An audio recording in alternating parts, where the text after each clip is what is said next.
I think I was attracted to the goth scene because of always being an outcast. I needed a way to express myself, usually in a way that not many people did. We found each other, the gothic scene and I guess.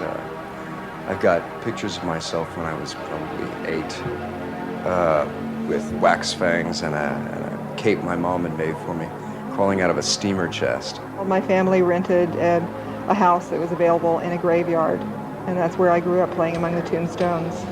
And my friends were the ghosts from the graves, and I played with children, dead children. When I was a little kid, my mom would go and read in graveyards, and I went with her.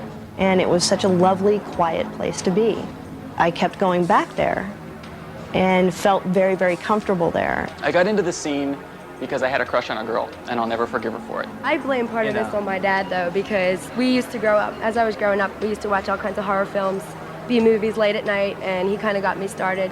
And then my mother bought me Anne Rice novels, and from then I just went crazy with it. I think I was probably about 9 years old when I saw an old Bela Lugosi vampire movie, so I just became enthralled with vampire, and I think that might have been one of my first sexual turn-ons. Well, you want to know a funny story? I wasn't like this until I died. He's laughing. You're laughing, but I died. You should I was tell in him a the motorcycle story. accident January 28, 1993.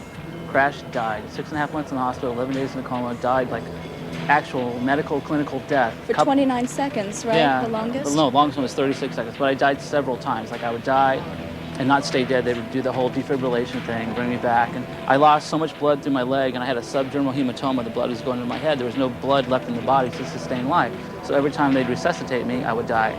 Before that, I was a long, blonde-haired rock and roll musician. And then after the death, and after 6.5 months in the hospital, when I came back to, all of a sudden, I was enveloped in this.